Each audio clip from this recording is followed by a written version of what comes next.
শয়তানের ওয়াসওয়াসা থেকে আমরা বাঁচতে পারি একমাত্র কার আশ্রয়ে গেলে।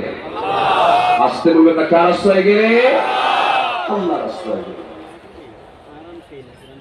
সে আল্লাহর কাছে আশ্রয় নিই, মরদুদ শয়তানের ওয়াসওয়াসা থেকে পানা আছে। আসুন আমরা মূল আলোচনার দিকে চলে যাচ্ছি। আমরা একটু বন্ধু তালাশ করে নিই আজকে। আমরা কোন বন্ধুর পিছনে ছুটে বেড়াই যে বন্ধু আমাকে জাহান্নামের দিকে নিয়ে যাবে? কোন নেতৃত্বের দিকে আমরা ছুটে বেড়াই যে নেতৃত্ব আমাকে জাহান্নামের দিকে নিয়ে যাবে? কোন দলের পিছনে আমরা ছুটে বেড়াই যে দল আমাকে জাহান্নামের দিকে টেনে নিয়ে যাবে? আমরা সকল বন্ধুত্বকে বর্জন করে আল্লাহ তাআলার পরামর্শে যে বন্ধুগুলো, সেই বন্ধুগুলো আমরা তালাশ করে খুঁজে বের করে নিই। আল্লাহ তাআলা সূরা মায়েদার ভিতরে বন্ধু ইমানদারের কয়জন হতে হবে আল্লাহ তাআলা সুন্দর করে তা জানিয়ে দিয়েছেন। আসুন আমরা মূল আলোচনার দিকে চলে যাচ্ছি। কষ্ট হচ্ছে না তো কারো? আলোচনা শুনতে সবাই রাজি আছি? চলে বলি ইনশাআল্লাহ। আল্লাহ তাআলা সুন্দর করে বলেন, ইন্নামা ওয়ালিয়্যুকুমুল্লাহু ওয়া রাসূলুহু ওয়াল্লাযীনা আমানুল্লাযীনা ইউকিমুনাস সালাতা ওয়া ইউতুনাস যাকাতা ওয়া হুম রাকিউন। আল্লাহু আকবার। ওয়া মান ইয়াতাওয়াল্লাল্লাহা ওয়া রাসূলুহু والذين آمنوا فإن حزب الله هم الغالبون. الله أكبر. First number surah 55-56 নম্বর আয়াতে আল্লাহ তাআলা বলছেন, ইমানদাররা শোনো, তোমাদের জীবনে বন্ধু মোটে হবে তিনজন। কয়জন বন্ধু হবে? তিন শ্রেণী বন্ধু হবে। এই তিনজনের বাইরে কাউকে বন্ধু বানাবে বিপদে পড়ে যাবে। আল্লাহ তাআলা সুন্দর করে বলছেন, তোমার জীবনের জন্য এক নাম্বার বন্ধু কেউ হবে না। এক নাম্বার বন্ধু হতে পারে যিনি আকাশ বানিয়েছেন, যিনি জমিন বানিয়েছেন। আমার প্রাণ কার হাতে? ইয়াসআলুনাকা আনির রূহ কুলির রূহু মিন আমরি রাব্বি। আল্লাহু আকবার। রূহ আমার রবের নির্দেশে চলে। রূহের পরিচালক পৃথিবীর কেউ না। গোটা দুনিয়ার সমস্ত মেডিকেল সায়েন্স মানুষের মাথা থেকে পা পর্যন্ত বিচরণ করতে পেরেছে, কিন্তু রূহের কাছে গিয়ে বলে না এই জায়গায় আমাদের কোনো হাত চলবে না, ওই জায়গায় হাত চলে কার? আসতে বলবেন না কার? ওখানে বিজ্ঞান ফেল মেরে গিয়েছে। সেই আল্লাহ তাআলা আমার প্রাণটা চালান, রূহটা তিনি চালান, তার নির্দেশেই চলে। সে আল্লাহ আবার বলছেন, বান্দারা আমাকে তুমি দূরে ভেবো না। যেখানে তোমরা দুজন সেখানে আমি তৃতীয় জন, যেখানে তোমরা তিনজন সেখানে চতুর্থ জন আমি, যেখানে তোমরা চারজন পঞ্চম জন আমি, যেখানে তোমরা ছয়জন সেখানে ষষ্ঠ জন আমি। ওয়া নাহনু আকরাবু ইলাইহি মিন হাবলিল ওয়ারিদ। বান্দা আমি তোমার স্কন্দ শিরার চেয়েও নিকটে থেকে যাই। কি করো দিনের আলোতে? কি করো রাতের আধারে? কোন জায়গায়, কোন সময়, কোন সেকেন্ডে তুমি কোন কাজটা করেছো অটো রেকর্ড হয়ে যাচ্ছে। এই যে আমি কথা বলছি, মানুষের সীমিত বুদ্ধি দিয়ে যদি এই যে রেকর্ড গুলো করে যদি তারা মুহূর্তের মধ্যেই গোটা দুনিয়াবাসীকে শোনাতে পারে, সে আল্লাহ রেকর্ড কি খুব দুর্বল রেকর্ড নাকি? খুব দুর্বল রেকর্ড নাকি? খুব মজবুত রেকর্ড। সব অটো রেকর্ড হয়ে যেতেছে মরার পর। যখন বিচার দিবস চলে আসবে, আল্লাহ বলবেন, ইকরা কিতাবাকা কাফা বিনাফসিকাল ইয়াওমা আলাইকা হাসিবা। বান্দারে তুমি তোমার নিজের আমলনামা নিজেই পাঠ করো, দেখো বিচার করার জন্য আজকে কাউকে লাগবে না। তুমি বান্দা নিজেই যথেষ্ট হয়ে যাচ্ছ আজকে। আমার বন্ধুগণ, সেই জন্য পৃথিবীর সব একদিন পর হয়ে যাবে, কিন্তু আমার আল্লাহকে পর করা যাবে না। আমার আল্লাহকে আমরা কেউ পর করতে পারবো নাকি?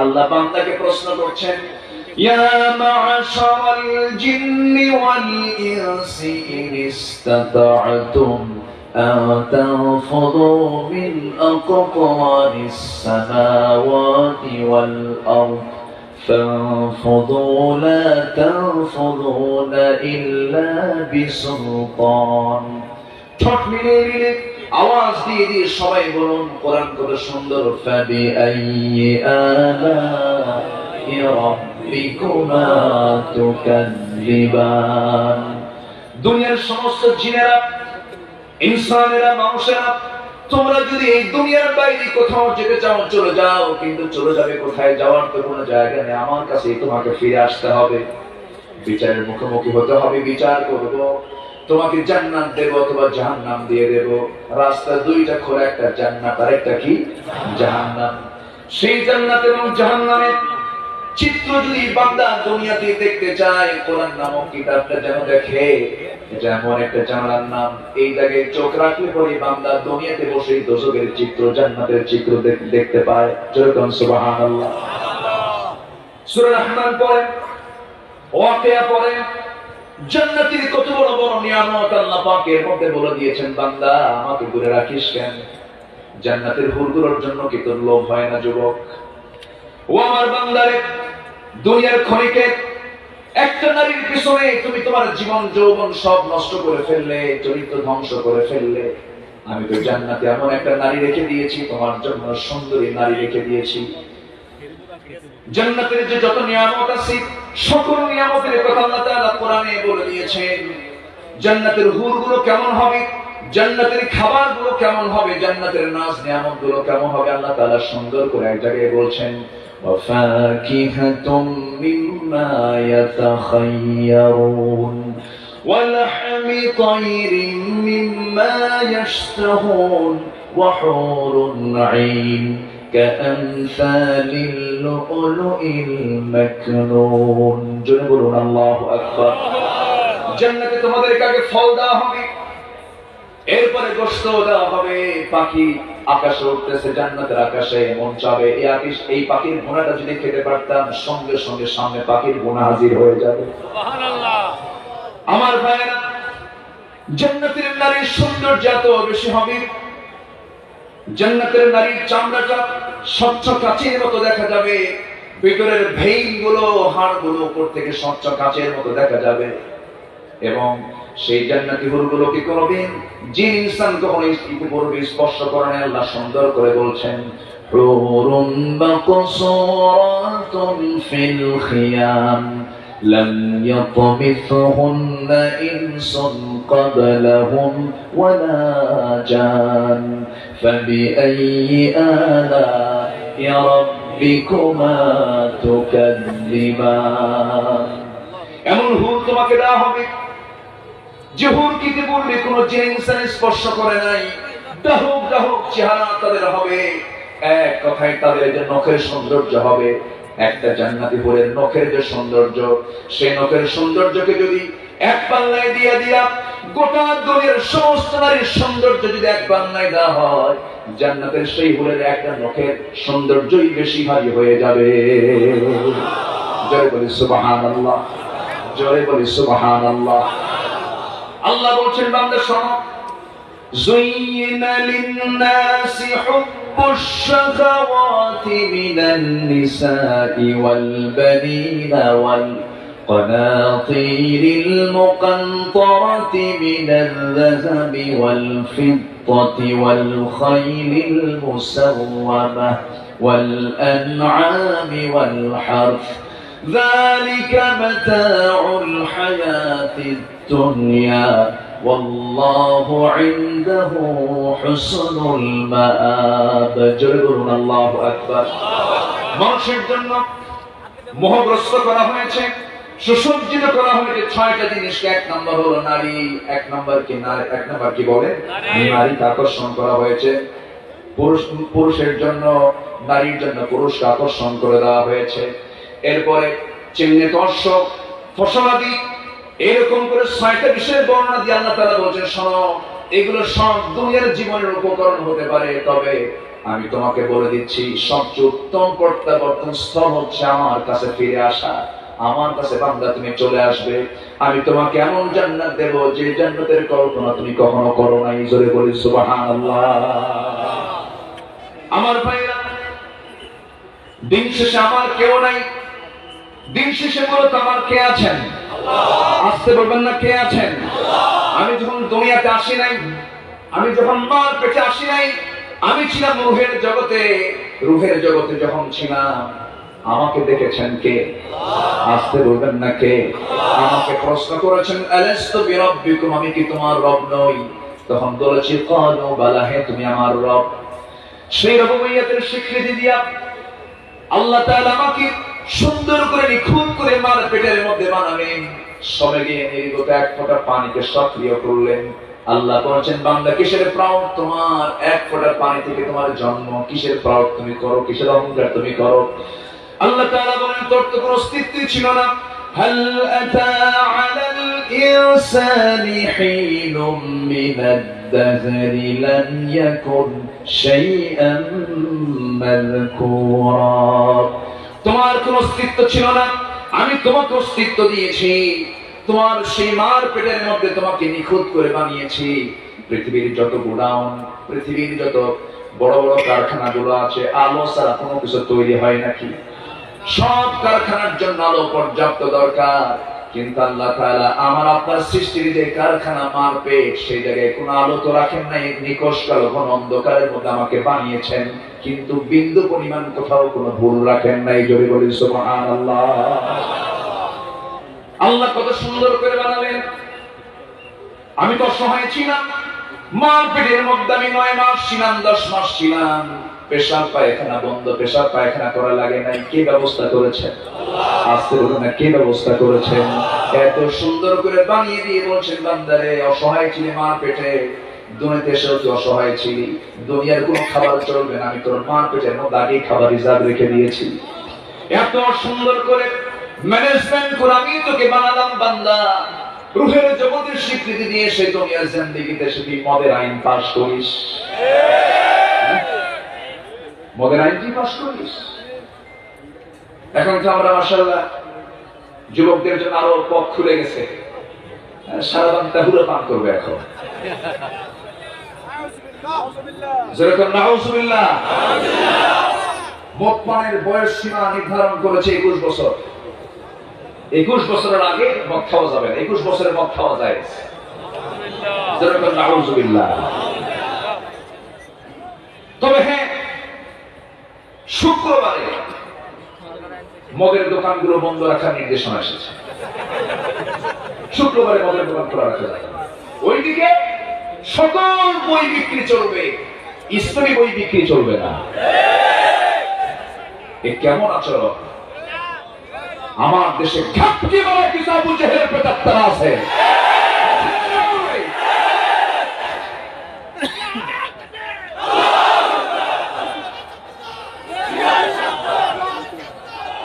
সম্মানিত ভাইরা, থামো।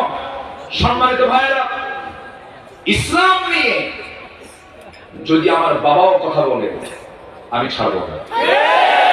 ঠিক কিনা? ইসলাম নিয়ে আমার নিজের সহোদর ভাইও যদি কথা বলে, আমি ছাড়বো না। কারণ আমার 1 নম্বর বন্ধু কে? আর আমার বন্ধু থেকে আশা হলো ইসলাম।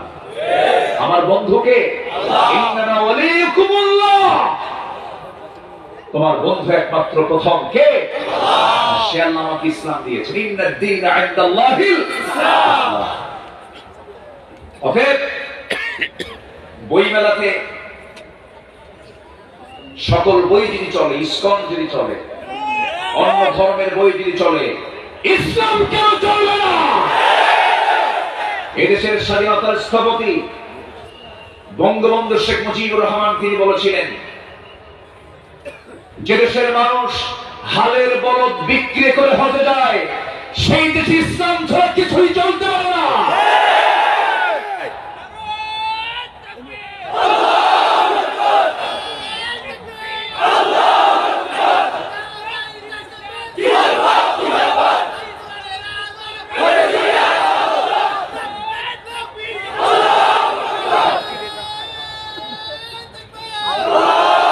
সম্মানিত ভাইরা, 4.5 লক্ষ মসজিদের দেশ সোনার বাংলাদেশ, যে দেশের মানুষ আজান শুনে ঘুম থেকে ওঠে, আজান শুনে নামাজ পড়ে বিছানায় চলে যায়, সেই দেশে ইসলাম নিয়ে গুটি কয়েক মানুষ কথা বলবে, জিব্বা টেনে ছেড়ে ফেলবো আমরা।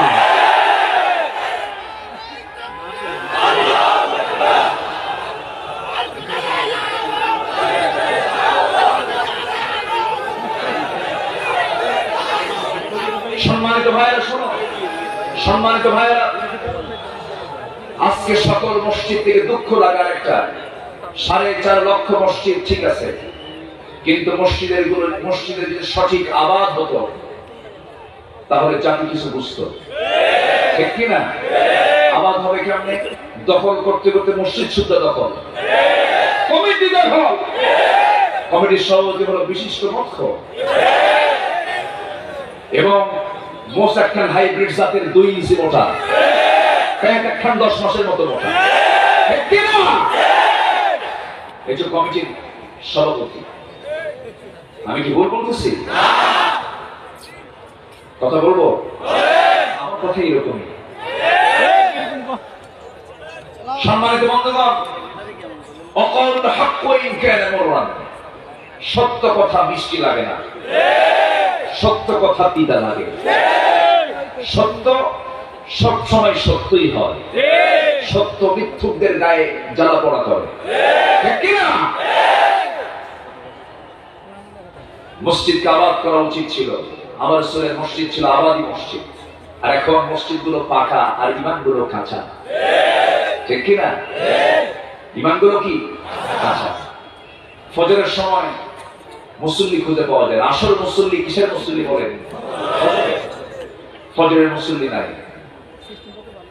কয়েকজন মুসল্লি পাওয়া যায় 80 বছর 70 বছরের বুড়া বুড়ি, প্রথম কাতারে যায় দাঁড়ায়, বাড়িতে বুড়িও নাই, দেখার কেউ নাই, সে এখন খোঁড়ায় খোঁড়ায় যায়, বলে আল্লাহ আমার কেউ দেখার নাই, তোমার সামনে হাজির হলাম। যুবকদের নামাজের খবর নেই, যুবকরা তো মোবাইল মাশাআল্লাহ আছে, মোবাইল তো মাশাআল্লাহ আছে, মোবাইল বউ না থাকলেও সমস্যা নেই, বন্ধু বান্ধব না থাকলেও সমস্যা নেই। এক যুবকের মোবাইল হেরে গেছে, বলছে হুজুর আমি তো বিধবা হয়ে গেছি। এই কথা কি বুঝতেছে?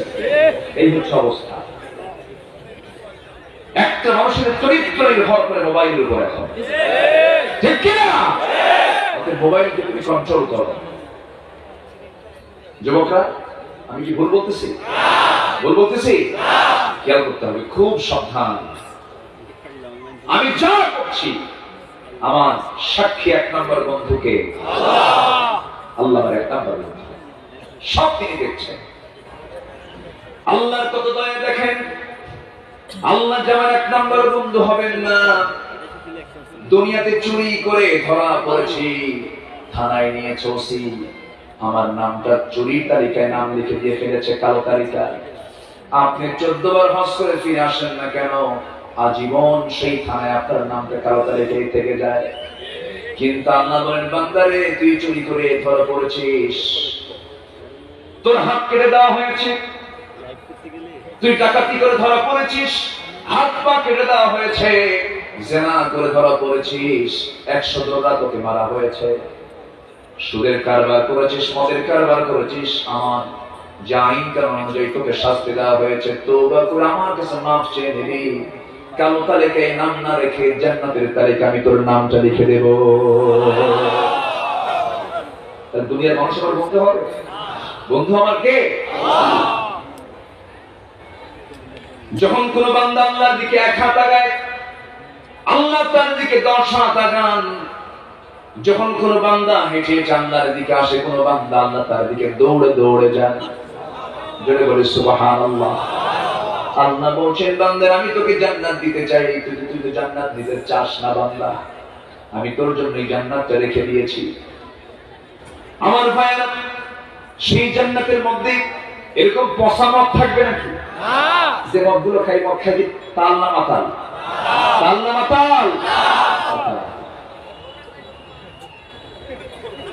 হ্যাঁ হ্যাঁ, তবে হ্যাঁ, সাহাবীরা কিন্তু মদ খেয়েছেন প্রাথমিক জীবনে।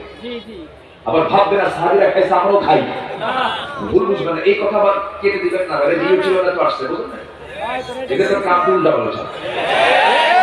এই ঠিক সব ঠিক না, সবার না, কিছু ব্যাট ঠিক আছে। সাহাবীরা মদ খাইছেন, আমি কালকে যখন হেডিং এ লেখে সাহাবীরা মদ খেয়েছেন, আব্দুল আলামিন এই কি বললেন, এখন এটা নিয়ে এখন টক শুরু হয়ে যাবে, টক মিষ্টি ঝাল আছে না নাই, এগুলো করবেন। কথা কেটে আংশিক প্রচার করা এটা সম্পূর্ণ অন্যায় এবং গুনার কাজ, এটা করবেন না। এখানে পেশাব করিবেন না, করিলে 10 টাকা জরিমানা, আর এখানে পেশাব করিবেন না, করিলে 10 টাকা জরিমানা। দেখেন তাহলে কথা পেশটা কোথায়, কারণ এই পেশ মেরে যদি এরা এগুলো কিছু করে তাহলে তো বেকার। আল্লাহ তুমি সবাইকে বোঝার তৌফিক দাও, আমিন। ঠিক আছে না? যদি বলে দিন রাগ করলেন না তো, রাগ করলে তো সমস্যা হবে, হুজুর আপনারা খেয়ে ভালো সমস্যা, এই জন্য মেহরবানি করে এগুলো কন্ট্রোল করবে। এগুলো করার কি দরকার? কি ফেরিতে আসলেন, একই ঝড় তুললে আব্দুল্লাহ নামে, আচ্ছা এখানে কোনো ঝড় হয়েছে, সিগার হয়েছে, আইডিয়া হয়েছে, নার্গিস হয়েছে, কিছুই তো হয়নি। এগুলো করবে কোন সূরা থেকে আলোচনা হলো, বা সূরা আপনার ভিউয়ার্স একটু কম হোক না, কি আছে, কিন্তু মিথ্যা কিছু দিয়ে আপনি এটাকে জয় করতে পারবেন না। শেষে কমেন্টে দেখবেন এই মিথ্যা লিখিস কেন, মিথ্যা বলিস, এই যে গালিগুলো খাচ্ছে না, এইগুলো দরকার। এই জন্য সবকিছু আমরা করব সঠিক পন্থায়, জোরে বলি ইনশাআল্লাহ, জোরে বলি ইনশাআল্লাহ।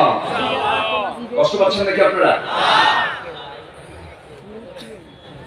সাহাবীরা প্রাথমিক যুগে মদ খেয়েছেন, তবে হ্যাঁ সবাই খান, যেরকম খিয়ারুকুম ফিল জাহিলিয়া খিয়ারুকুম ফিল ইসলাম। সাইয়েদনা আবু বকর এবং ওমর তারা জাহেলি যুগেও জিনার কাছে যান নাই, মদের কাছে যান নাই, ইসলামী যুগে তো তারা শ্রেষ্ঠ ছিলেন। আল্লাহু আকবার। একবার সাইয়েদনা আলী মাগরিবের নামাজ পড়তে গেছেন, তার আগে তিনি মদ্যপান করেছেন, ওই সময় মদটা হারাম হয়নি। নামাজে দাঁড়ায় গেছেন, হযরত আলী রাদিয়াল্লাহু তাআলা আনহু নামাজ শুরু করেছেন, সূরা ফাতিহার সঙ্গে লাগায় দিয়েছেন সূরা কাফিরুন।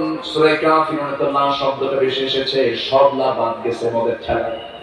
কুল ইয়া আইয়ুহাল কাফিরুন লা আ'বুদু মা তা'বুদুন, লা বাদ গেছে আ'বুদু মা তা'বুদুন, সব পেশ লেগে গেছে, সব না হা হয়ে গেছে।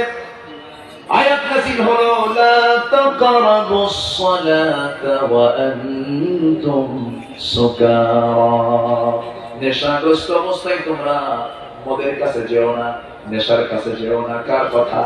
আবার এই আয়াত আরেক আয়াত দিয়ে আল্লাহ তাআলা চূড়ান্ত আকারে এটাকে জানিয়ে দিলেন। সর্বশেষ আয়াতে কি বলা হলো? ইন্নামাল খামরু ওয়াল মাইসিরু ওয়াল আনসাবু ওয়াল আজলাম রিজসুম মিন আমালিশ শাইতান। মদ পান কার কাম? যেরকম কার কাম? এটা আমার ওয়াজ না আল্লাহর ওয়াজ, আমার হুকুম না আল্লাহর হুকুম, হুজুরদের কথা না আল্লাহর কথা, আল্লাহর কথা। শয়তানের কাজ হলো মদ খাওয়া। মদ খাইলে পরে ব্রেন ঠিক থাকে না, মাতাল হয়ে যায়। দেখেন না কয়েকদিন আগে, কয়েক মাস আগে কোন যেন একজন কইলো কি যেন ইসলাম কি কইলো না, কথা কইছে না, খাইছে মদ, কি খাইছে। একজন ডাক্তার মানুষ, চিকিৎসকরা সাধারণত কখনো উশৃঙ্খল হয় না, খুব কম উশৃঙ্খল হয়। যারা মেডিকেলের ডাক্তার হয় তারা আল্লাহকে কাছ থেকে দেখতে পায়, তারা মানুষের জীবন বৈচিত্র্য নিয়ে তারা দেখে, প্র্যাকটিক্যাল অনেক কিছু তারা দেখতে পায়। সাহিত্যিকরা পথভ্রষ্ট বিষয় হয়, কিন্তু বিজ্ঞানী পথভ্রষ্ট কম হয়। ডাক্তাররা অভদ্র হয় না, কিন্তু এই যে অভদ্রতা তার মুখ থেকে বের হয়েছে, ইসলাম নিয়ে কটাক্ষ করেছে, এই কথাগুলো বের হওয়ার পেছনে মূল কারণ হলো মাথায় কিছু নাই, খায়া খায়া ঢালছে, খালি কি কি কি ঢালছে। শুধু মদ খাইলে তো হোশ থাকে না। এক মদেরও মদ খাইছে, মদ খায় না, শেষ রাতের দিকে দরজা এসে রাখতেছে, বউ তো টের পাইছে যে ও লোড হয়ে আসছে। বউ তো জানে স্বামী আমার কেমন, আবার স্বামীও জানে বউ আমার কেমন, ঠিক কিনা? এটা কিন্তু বিশাল একটা দিক। আজকে অধিকাংশ পরিবারের স্বামী স্ত্রীর মধ্যে কি মিল আছে? আগের দাদি আর দাদার মধ্যে যে মিলটা ছিল, সে মিল কি এখন ভাই ভাইদের মাঝে আছে? আসতে বলবেন না আছে? নাই। কেন নাই? ইসলাম নাই। কেন নাই? ইসলাম। তো মদের মতো খায়া লোড হয়ে দরজার কাছে চলে আসছে। বউ এখন চিন্তা করে আমি দরজা খুলতে গেলে থাপ্পড় মারতে হবে। একটা ইয়াং ছেলে আছে, বড় ছেলে, তাকে সাথে নিয়ে বলে, বাবা চল, তোর বাপ মনে হয়ে আসছে, কি যেন করে, ওর মাথা তো ঠিক নাই, তুই সাথে ওর চল। ছেলেকে সাথে নিয়ে এসে দরজা খুলছে। দরজা খোলা মাত্রই লাল টকটকা চোখ, এরকম চোখ বানায়া বইয়ের দিকে তাকায় বলে, আসসালামু আলাইকুম। কথা বোঝেন না, মাথা তো ঠিক নাই, এটা বুঝতে গন্ডগোল। বউ বলে, হাই আমার পোড়া কপাল, ঘুম থেকে উঠে এই ভোর রাতে স্বামীর মুখে মায়ের ডাক, তোমার কি একটু হোশ হলো না? যুবক ছেলের সামনে তুমি দাঁড়ায় আমার এরকম করে ডাকো। যুবক ছেলের দিকে তাকায় বলে, দুলা ভাই আসসালামু আলাইকুম। তো বিষয়টা হলো যে ওটা ওর দোষ না, ও যে খাইছে। যেখানেই মদ সেখানেই জেনা, যেখানেই জেনা সেখানেই খুনের কারবার। অতএব মদ আছে যেখানে আমরা নাই। মদ খাওয়া হালাল না হারাম? আজকের হারাম না ১৫০০ বছর আগে হারাম? অতএব কে পাস করলো, কে কি করলো, এটা আমার দেখার বিষয় না। আমি শুনবো কার বিধান, আমি শুনবো কার বিধান। আজকে আগের দাদা দাদি, আমার দাদারা মদ খেতেন না, তাদের মধ্যে মহব্বত ছিল, ভালোবাসা ছিল। আর এখন মদ আর কি ইয়া বাবা আর কি আছে,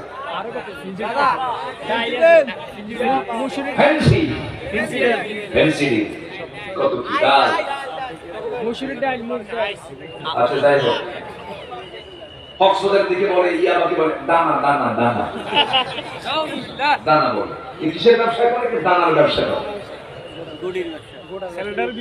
সম্মানিত ভাইরা, যুব সমাজ ধ্বংসের একটা মহা চক্রান্ত চলছে। যুব সমাজ এই চক্রান্তে তোমরা পা ফেলো না, হাতে পা দিও না। তোমার জীবন যৌবনের দাম কে দিয়েছেন? আল্লাহ দিয়েছেন। তোমার সামনে আলিয়া হাজির হবে, তোমার সামনে মদের বোতল হাজির হবে। তুমি বলবে, ইন্নী আখাফুল্লাহ, আমি কাকে ভয় করি? আমি কাকে ভয় করি? আল্লাহকে ভয় করি। আল্লাহ তাআলা যুবকদের জন্য সূরা ইউসুফ দিয়েছেন, আর যুবতীদের জন্য সূরা মারইয়াম দিয়েছেন। সূরা মারইয়াম দিয়েছেন। মেয়েরা সূরা মারইয়াম পড়বে, মারইয়ামের চরিত্র ফুটে তুলবে, আর যুবকরা সূরা ইউসুফ পড়বে, ইউসুফের চরিত্র ফুটে তুলবে এই যুবকদের মাঝে। কে দিয়েছেন? আসতে বলবেন না, কে দিয়েছেন? আল্লাহ দিয়েছেন। সম্মানিত ভাইরা, মদ খায়া ইসলামের বিরুদ্ধে কথা বললো। ওইদিকে চলে গেছে এক অভিনেত্রী ওমরা করতে চাই, তার নাম যখন বের হয়ে আসছে, এখন বলতেছে, প্রিয় দেশবাসী, আমি ওমরায় আসছি, আমার এই অনেক কিছু চলতেছে, আমার কোনো দোষ নাই, আমি নির্দোষ, আমি পরিস্থিতির শিকার, সবাই আমার জন্য দোয়া করবে। আমি ফিল্ম ইন্ডাস্ট্রিতে কাজ করে যাচ্ছি প্রায় অর্ধযুগ ধরে, আমার জন্য দোয়া করবেন, আমি যেন ওমরার কাজ শেষ করে দেশে ফিরে যেন সিনেমার বাকি কাজ সম্পূর্ণ করতে পারি। জোরে বলেন নাউজুবিল্লাহ। আমার দেশে এমন হুজুর আছে মদের ফ্যাক্টরিতে দোয়া করে, আল্লাহ তুমি মদের ফ্যাক্টরিতে বরকত দিয়ে দাও, মদের মালিকের ব্যবসায় বরকত দিয়ে দাও। আছে না নাই? সিনেমা নতুন চালু হবে, প্রযোজক দোয়া চেয়েছেন এক হুজুরের কাছে, হুজুর চলে আসছে, আল্লাহ এই সিনেমার কলা কুশলী, নায়ক নায়িকা, গায়ক গায়িকা, সবার প্রতি তোমার খাস রহমত নাযিল করো। কথা কি বুঝতেছেন? এরকম ভাড়াটিয়া কিছু হুজুর আছে না নাই? আছে না নাই? এটার নাম ইসলাম না। ইসলাম মানে হারামকে বর্জন করে হালালকে ধরা, ঠিক কি না? তোমার রাসূল ফাখুযুহু ওয়া মা নাহাকুম আনহু ফান্তাহু। ক্লিয়ার কথা। হারামকে হারাম জানা, হালালকে হালাল জেনে মেনে নেওয়া, হারামকে প্রত্যাখ্যান করা, এটার নাম হলো মুসলমান। এটার নাম কি? মুসলমান। আজকে স্বামী স্ত্রীর মাঝে কোনো মিল নাই কেন? অথচ আল্লাহ তাআলা বলেন ومن آياته أن خلق لكم من أنفسكم أزواجا لتسكنوا إليها وجعل بينكم مودة ورحمة إن في ذلك لآيات لقوم يتفكرون جربنا الله أكبر আল্লাহ তাআলা বলেন শোনো, তোমাদেরকে আমি যে সম্পর্ক জড়িয়ে দিয়েছি স্বামী স্ত্রীর মাঝে, এর মধ্যে তিনটা জিনিস তোমরা পেয়ে যাও। যদি বৈধ সম্পর্ক হয়, এক নাম্বার হলো প্রশান্তি আসে, সেই প্রশান্তি জান্নাত থেকে আসে। স্বামী স্ত্রীর মাঝে জড়িত সুবহানাল্লাহ, স্বামী স্ত্রীর মাঝে প্রশান্তি আসে, কিন্তু সেই প্রশান্তি বয়ফ্রেন্ড গার্লফ্রেন্ডের মাঝে কখনো আসতে পারে আসতে পারে ছেলে কখনো মেয়ের বন্ধু হতে পারে, মেয়ে কখনো ছেলের বন্ধু হতে পারে না। কারণ এখানে দৈহিক চাহিদা আছে না নাই? দৈহিক কামনা আছে না নাই? ছেলে মেয়ের কখনো বন্ধু হবে না, মেয়ে ছেলের কখনো বন্ধু হতে পারে না। বন্ধু সেই হবে যে স্বামী এবং স্ত্রী হবে, ঠিক কিনা বলে? বয়ফ্রেন্ড হলো ছদ্মবেশী ধর্ষক, আর গার্লফ্রেন্ড হলো ছদ্মবেশী পতিতা। কথা বোঝা গেল? বয়ফ্রেন্ডের সংজ্ঞা বলে শুনে নেন, বয়ফ্রেন্ডের সংজ্ঞা হলো ছদ্মবেশী ধর্ষক, আর গার্লফ্রেন্ডের সংজ্ঞা হলো ছদ্মবেশী পতিতা। আর কিছু বলার আছে? অতএব বিএফ জিএফ এই শব্দই মুখে উচ্চারণ করা জায়েজ না, মুখে নিয়ে এসেই যাবে না। আল্লাহ বলছেন স্বামী স্ত্রী তিনটা জিনিস আমি স্বামী স্ত্রীর মাঝে দিয়ে দেই, জান্নাতের প্রশান্তি আমি সেই স্বামী স্ত্রীর মাঝে পয়দা করে দিই। জোরে বলি সুবহানাল্লাহ। লিতাসকুনু ইলাইহা, এবং সেখানে কি দেই? ওয়াজআলা বাইনাকুম মাওয়াদ্দাতান, এবং তোমাদের মাঝে দিয়ে দেই মুআদ্দা, ভালোবাসা। কি দেই? কি দেই বলেন? ভালোবাসা দিয়ে দেই। এটাই হলো অরিজিন ভালোবাসা। সেই ভালোবাসা আজকে ঘরের মধ্যে না বটতলা, ঘরের মধ্যে না গাছতলা, ঘরের মধ্যে না শিশু পার্কে। শিশু পার্কে শিশু বসে থাকে না শিশুর মায়েরা না খালারা? এই হলো অবস্থা। অথচ আল্লাহ তাআলা বলছেন হৃদয়ের প্রশান্তি তুমি স্বামী স্ত্রী মাঝে পেয়ে যাবে, মাওয়াদ্দাতান মুহাব্বতটাও পেয়ে যাবে, রাহমা এবং রহমতও পেয়ে যাবে। এই তিনটা জিনিস পেতে হলে স্বামী স্ত্রীর বৈধ সম্পর্ক ছাড়া কোন সম্পর্ক জায়েজ আসতে বলে না, জায়েজ। আমাদের কত প্রশ্ন করে, একজন প্রশ্ন করে, হুজুর শেষ রাতে যদি কোন গার্লফ্রেন্ড ফজরের সময় ফোন দিয়ে যদি জাগায় দেয়, এটা কি জায়েজ হবে না? আবার আরেকদিন সেদিন একজন প্রশ্ন করছে, হুজুর একটা প্রশ্ন, 2 বছর যাবত একটা মেয়ের সাথে আমার দৈহিক রিলেশন, সে মেয়েটা আমাকে ফাঁকি দিয়ে চলে গেছে, ওর কি গুনাহ হবে না? তো বললাম হারামজাদা তুই আমার সামনে আয়। কি কথা কি বুঝতেছেন? এই হচ্ছে আজকের সমাজে চিত্র। ওঠে কেন? আমি কি শেষ করে দেবো? করতেছে কেন? অসুবিধা? আমাকে তো আমার নসিব এরকমই হয়, বুঝলেন? আমাকে মাগরিবও দেয় না, 8টার দিকেও দেয় না। আমার দেয় এমন সময় যে সময় সাপ, এই নিম্ন সাপ, ঊর্ধ্ব সাপ, বিড়ি খাওয়ার সাপ, বলেন না? এই সাপের মধ্যে আমাদের দিয়ে আমি পড়ি মহা সাপে। আমি এখন এত সাপ সই কেন? একটু বসেন না ভাই, একটু বসেন, একটু বসেন। এই তার কতক্ষণ থাকবো? কত সময় চলে যায় না? এখানে বসে আছি, এই বসার মর্যাদা আছে না নাই? আছে না নাই? আজকে বন্ধু 3 জন শুনে যায়, আমার বন্ধু 3 জন হবে। কয়জন হবে? 1 নম্বর বন্ধু কে? আসি সেকেন্ড স্টেপ আমরা আসছি। তাহলে স্বামী স্ত্রীর যে সম্পর্ক, এই সম্পর্ক ছাড়া আর কোন সম্পর্ক নারী পুরুষের হতে পারে?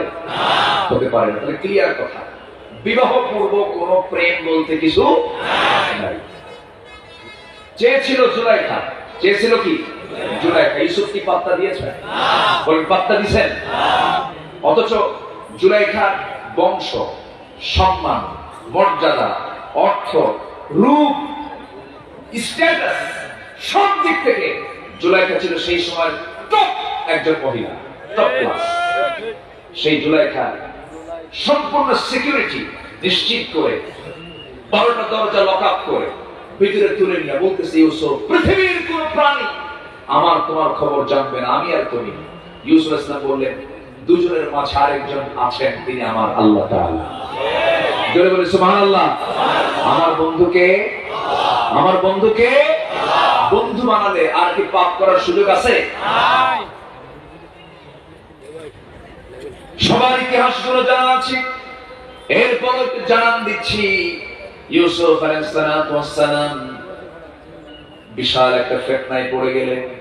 নারী ফিতনা, ছোট ফিতনা না বড় ফিতনা বলেন? ইত্তাকুল্লাহ ওয়াত্তাকুন নিসা ফাইন্না আউওয়ালা ফিতনাত বানি ইসরাঈল কানাত ফিন নিসা। আল্লাহকে ভয় করো, নারীর ফিতনাকে ভয় করো, কারণ সবার সবচেয়ে বড় ফিতনা হলো নারী ফিতনা। এই ফিতনায় বনি ইসরাঈলের সবচেয়ে বড় ফিতনা ছিল এই নারী ফিতনা। বহু আলেমের ইলম চলে গেছে, বহু বুজুর্গের বুজুর্গি চলে গেছে। এই জন্য এই ফিতনা থেকে বাঁচার জন্য চেষ্টা চালাতে হবে। শয়তান তো ওয়াসওয়াসা দিতেই থাকবে। ইহুদি খ্রিস্টানদের সবচেয়ে বড় এজেন্ডা হলো এক নাম্বার, মুসলমানদের ঈমান ধ্বংস করার জন্য মুসলিম পরিবারের মেয়েকে ঘর থেকে বের করে দেওয়া। আজকে মেয়েরা গায়ে কাপড় আছে না উলঙ্গ? গায়ে কাপড় না উলঙ্গ? উলঙ্গ। গায়ে কোনো কাপড় চোপড় নাই, মাথার চুল খোলা, হিজাব নাই, মেকআপ নাই, মাথা থেকে পা পর্যন্ত সাজানো, কপাল সাজানো, গাল সাজানো, চোখ সাজানো, চুল সাজানো। সম্মানিত ভাইরা, 4 শ্রেণীর মেয়েকে বিয়ে করে কখনো সুখী হওয়া যাবে না। কয় শ্রেণী? 4 শ্রেণী। যুবকরা শুনবা? আগ্রহ আছে? আমার কিছু যুবককে স্বামী হিসেবে গ্রহণ করা ঠিক না। এটা শুনবেন না? শুনলে তো টাকা পড়ে যাবে না। দুটাই বলা দরকার। যুবকদের কোন যুবককে স্বামী হিসেবে গ্রহণ করা উচিত নয়, মাদের তাকে বলি। ঠিক আছে না? আচ্ছা, নামাজ আগে না সতর আগে? সতর ঢাকা আগে, নামাজ আগে? যদি কেউ সতর না ঢেকে নামাজ পড়ে হবে? ওযু আগে না নামাজ আগে? ওযু আগে। ইদা কুনতুম ইলা সালাহ ফাগসিলু ওযুহাকুম। নামাজে দাঁড়াবা, আগে মুখ ধো, হাত ধো, ওয়ামসাহু বিরুসিকুম ওয়া আরজুলাকুম ইলাল কাবাইন। 4টা কাজ করো, এরপরে নামাজে দাঁড়াও। সতর ঢাকো, কিবলামুখী হও। কিন্তু যুবক নামাজে দাঁড়ায়, সতর ঠিক নাই। 100% আমি বলছি, দেখেন, অধিকাংশ যুবকের প্যান্ট ঠিক নাই। আমি তোমাদেরকে করজোরে বিনতি জানাচ্ছি, রিকোয়েস্ট করছি, এই পোশাকগুলো ছেড়ে দিতে হবে। নতুন প্যান্ট কিনে আনে, 2 হাঁটুতে কাপড় নাই। আমি কি ভুল বললাম? 2 হাঁটুতে কি নাই? ফাটা। বলা হলো কি ব্যাপার, নতুন প্যান্ট দাম কত? 4000। ফাটা কেন? ভুল তো, ফাটাই ডিজাইন। ফাটা কি ইঁদুর খাইছে না? ওই ইঁদুর খাইছে। আচ্ছা, তাহলে হাঁটু যদি বের হয়ে থাকে নামাজ হবে? বলেন, হাঁটু বের নামাজ হবে? সতর হলো নাভি থেকে হাঁটুর নিচ পর্যন্ত সর্বক্ষণ এটা ঢেকে রাখা কি? একমাত্র হাজত ছাড়া সব সময়ের জন্য এটা ঢেকে রাখা ফরজ। এই ফরজ হুকুমটা কে দিয়েছেন? আজকে বলেন, কে দিয়েছেন? ফরজ লঙ্ঘন করলে অবশ্যই তার শাস্তি ছোট না বড়? হুকুমও বড়, শাস্তিও বড়। তাহলে এমন প্যান্টের হাঁটুতে কাপড় নাই। আচ্ছা, উপরে আসা বেল্ট, প্যান্ট যেটা পরবে সেই প্যান্টের বেল্ট হতে হবে নাভির নিচে না নাভির উপরে? এখন বেল্ট কোথায়? শুধু নাভির নিচে না, এমন প্যান্ট এত নিচে সীমান্ত বর্ণা। কি কথা কি বোঝা গেল? যে কোনো মুহূর্তে অঘটন ঘটে যেতে পারে। আবার মাঝে মাঝে দেখি শিশু বাচ্চার মতো খালি টানে, আবার নিচে পড়ে যায়, আবার টানে, মনে হয় খোকা, কিছু বোঝে না। আছে না নাই? এই পোশাক পরা হালাল না হারাম? আমি এই যে অনেক মিডিয়া আসছে, কি বলা দরকার তো আমার, নামাজ তো হচ্ছে না, পোশাক তো আগে ঠিক করা দরকার, তাকওয়ার পোশাক করা দরকার। বছর 3 আগে, 3 থেকে 4 বছর আগে মসজিদে এক মসজিদে ঢুকছি, ঢুকি তো আমি আমার মানে নিয়ম হচ্ছে আমি ওযু বানায় মসজিদে ঢুকে প্রথমে আগে 2 রাকাত নামাজটা পড়ে। এটা সহিহ হাদিস দ্বারা প্রমাণিত। লাল বাতি জ্বলাকালীন অবস্থায় নামাজ পড়া নিষেধ, এগুলো দেখবেন, এগুলো কিছু দেখবেন। আমি সত্য করে বলতেছি না, এগুলো দেখবেন না, কোনো কিছু দেখার দরকার নেই। ফরজ নামাজ যদি না শুরু হয়ে থাকে, যত কাজ, যত খুতবা, যত আলোচনা যা হয় কোনো কথা নাই, মসজিদে ঢুকি কয় রাকাত নামাজ? 2 রাকাত নামাজ পড়েছেন মুহাম্মদ সাল্লাল্লাহু আলাইহি ওয়াসাল্লাম। তুমি নামাজ শুরু করব, নামাজ শুরু করতে পারলাম না। সামনে দিকে এক যুবক এরকম একটা ছেঁড়া প্যান্ট আর শার্ট একখান নিয়ে নামাজ শুরু করছে। তো ভাবলাম দেখি আগে কি নামাজ পড়ে দেখি। রুকুতে যখন গেছে, রুকু খেলায় দেখি শার্ট উপরে, প্যান্ট নিচের দিকে, মাঝখানে নাই। তো ভাবলাম একটু রুকু শেষ দায় কি হবে আল্লাহ জানে। শেষ দায় যখন গেছে তখন দেখি প্যান্ট খুলে আন্ডার প্যান্ট বেরিয়েছে। আমি কি ভুল বলতেছি? ভুল বলতেছি? তাহলে নামাজের মধ্যে যদি আন্ডার প্যান্ট বের হয়, সতর বের হবে, তাহলে কি নামাজ হবে? হবে নামাজ? যে পোশাকে নামাজ হয় না সেই পোশাক পরা হালাল না হারাম? পরা যাবে। ক্লিয়ার? ক্লিয়ার? তাহলে যে পোশাক পরে হারাম পোশাক, ওই পোশাকের পুরুষকেও স্বামী হিসেবে গ্রহণ করা হালাল? বলেন বলেন বলেন। মাথার চুলে আসে না, মাথার চুলগুলো দেখছেন, ম্যাক্সিমাম যুবকদের মাথার চুল কি ঠিক আছে? বলেন। এই দিকে চুল নাই, এই দিকেও চুল নাই, একদম চামড়া বের করা, কাউয়া কাটি, ঠিক কি না? মাথার উপরে বাটি থুইয়া চুল ছাড়ে, কি থুইয়া? বাটি বাটি বাটি থুইয়া চুল ছাড়ে, বাটি ডিজাইন। আচ্ছা, যখন বলা হয় তুমি মাথার ডিজাইনটা, চুলটা কোথায় পাইছো, ডিজাইন কোথায় পাইছো, হুজুর বুঝবেন না, বেশি তুমি কি নেইমার, তুমি কি কুত্তা? আছে না?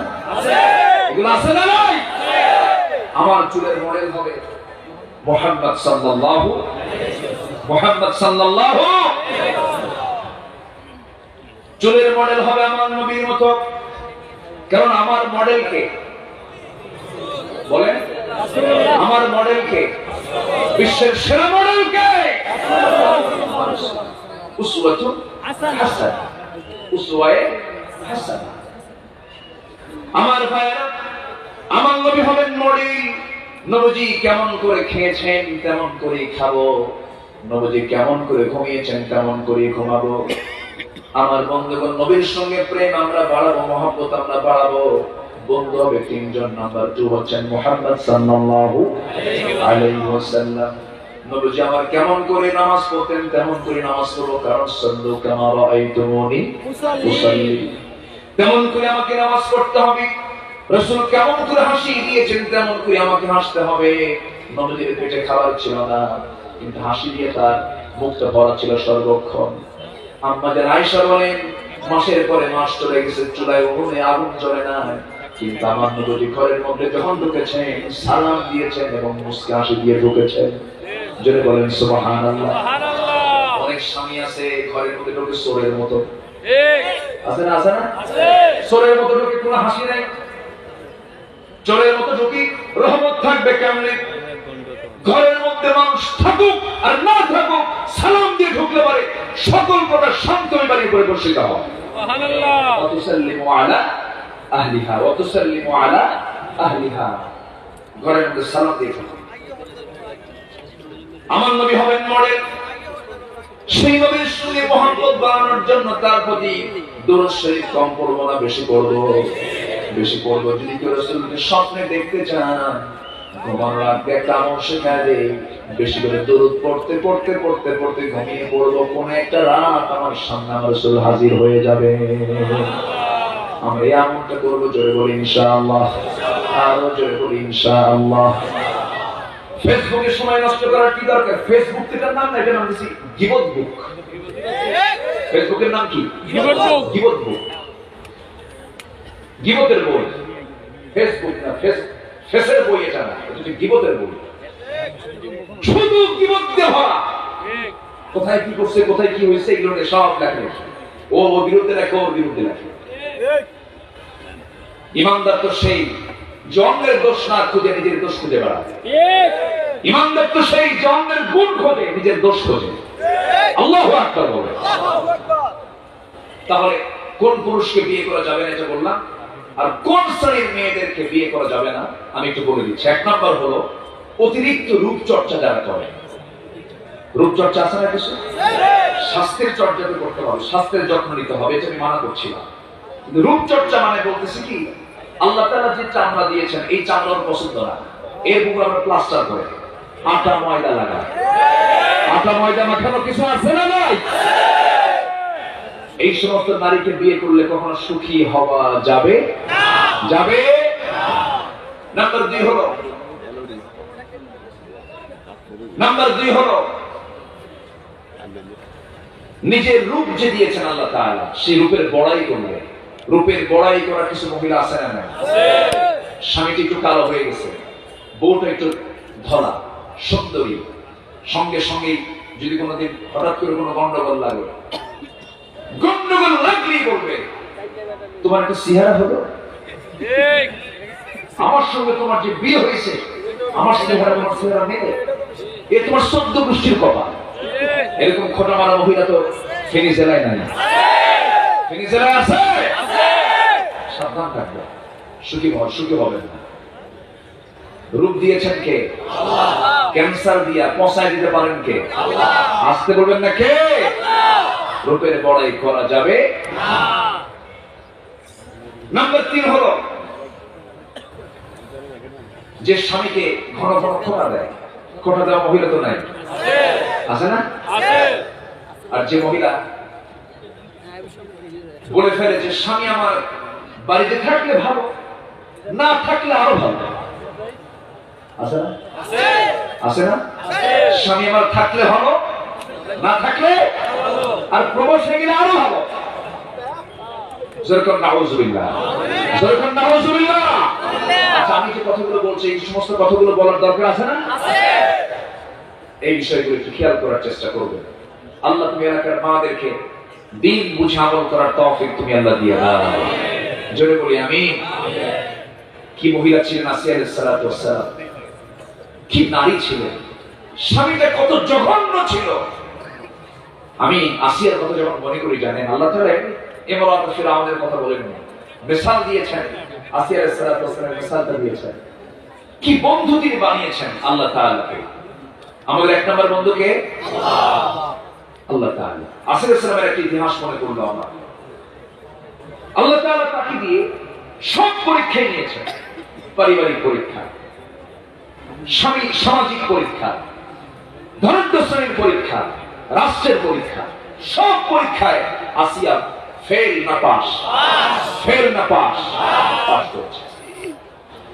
আসিয়া আলাইহিস সালাতু ওয়াস সালাম দিনটাকে মেনে নিলেন, আল্লাহকে বন্ধু বানালেন।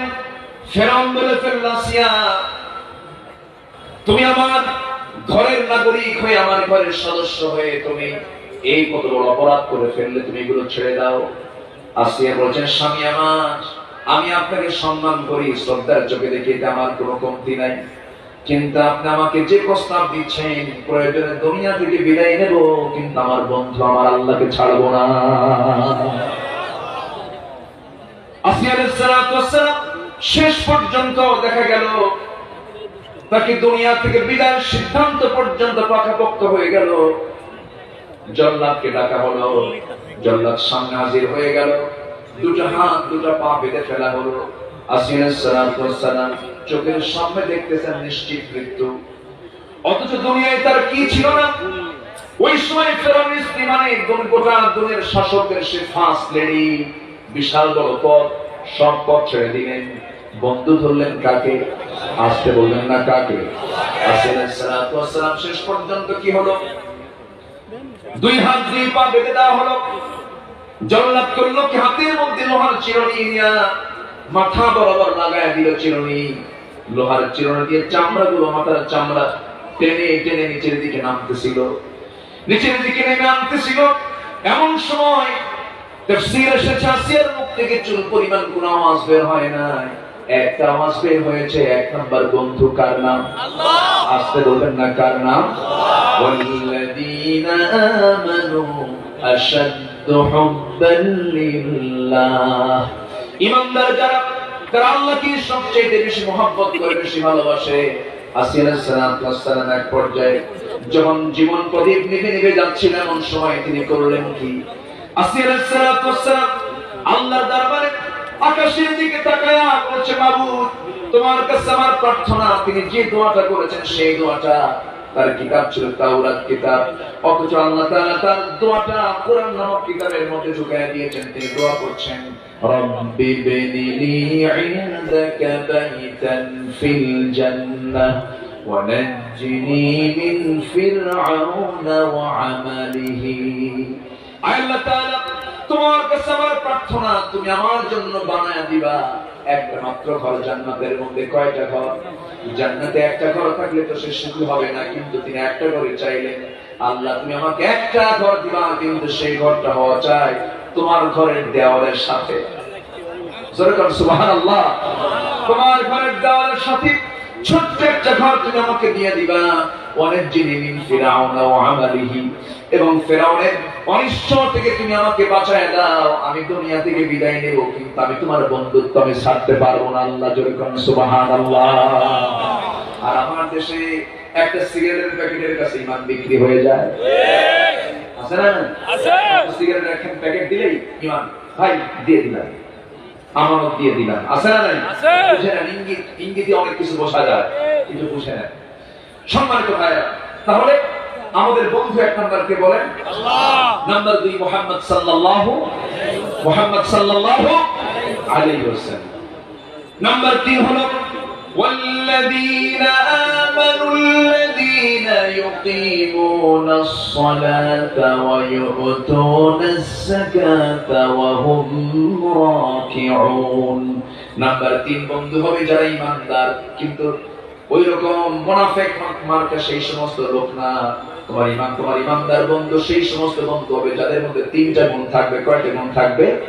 ওই সমস্ত ইমানদারের বন্ধুত্ব তোমার নিতে হবে, ওই সমস্ত ইমানদারকে বন্ধু বানাতে হবে যার মধ্যে 3টা গুণ পাওয়া যাবে। যারা কি করবে? নামাজ কায়েমের সংগ্রাম করবে, নামাজ কায়েমের সংগ্রাম করবে, যাকাত আদায়ের জন্য তারা আন্দোলন করবে। নাম্বার 3 হলো রুকুকারীর সঙ্গে তারা রুকু করবে। এই 3টা গুণে সমৃদ্ধ যে ইমানদার, তারাই হবে তোমার জীবনের একমাত্র বন্ধু। আমার দেশে বহু নামাজি আছে, কিন্তু নামাজ পড়তে রাজি, কিন্তু নামাজ কায়েম হতে রাজি না। আছে না নাই? আছে না নাই? ওরা, ওদের কথা হলো নামাজ পড়বো, মসজিদে গিয়া নাইট ক্লাবে গিয়ে মদ খাবো, আল্লাহ যেন খুশি থাকে, শয়তান যেন বেজার না হয়। এরকম পাবলিক আছে না নাই? আছে না? এরকম করে ঈমান আনলে সে আমার কখনো বন্ধু হতে পারে না। এই 3টি বন্ধুত্বে, এই বন্ধনটাকে যদি আমরা টিকে রাখতে পারি, এই বন্ধুত্ব আমাকে জান্নাতের দরজায় পৌঁছায় দেবে। আল্লাহ তুমি আমাদের বন্ধু নির্বাচনের সঠিক সিদ্ধান্ত নেওয়ার তৌফিক তুমি আল্লাহ দিয়ে দাও। সবাইকে আমরা 5 ওয়াক্ত নামাজ পড়ি, 5 ওয়াক্ত নামাজ পড়ি, 5 ওয়াক্ত নামাজ আর কোনদিন ছেড়ে দেব না। কারা একটু হাত তুলে দেখেন তো দেখি। ইনশাআল্লাহ। জোরে বলি ইয়া আল্লাহ, আর জোরে বলি ইয়া আল্লাহ। আমাদেরকে 5 ওয়াক্ত সালাত আদায় করার তৌফিক তুমি আল্লাহ দিয়ে দাও। জোরে বলি আমিন, আরো জোরে আমিন। আমি আর কথা বাড়াবো না, যতটুকু হয়েছে আমরা বলে ফেলি আলহামদুলিল্লাহ। অনেক বড় মাহফিল, অনেক দূর থেকে। পরশুরাম কোথায়? এখান থেকে না হলে 40-50 কিলোমিটার। গাজীপুর থেকে আসছে। আচ্ছা, অনেক দূর, পার্শ্ববর্তী জেলা থেকে, মিরসরাই, চট্টগ্রাম থেকে, অনেক দূর দূরান্ত থেকে লোকজন এসেছে। মাহফিল শোনার সুযোগ হয় না, একটা সুযোগ আমরা পেয়েছি, বলি আলহামদুলিল্লাহ। কেউ যাবেন না, সবার যাওয়া যেন নিরাপদ হয়, সার্বিক দিক খেয়াল করে। আমি আমার কথা না বাড়িয়ে এখানে শেষ করছি।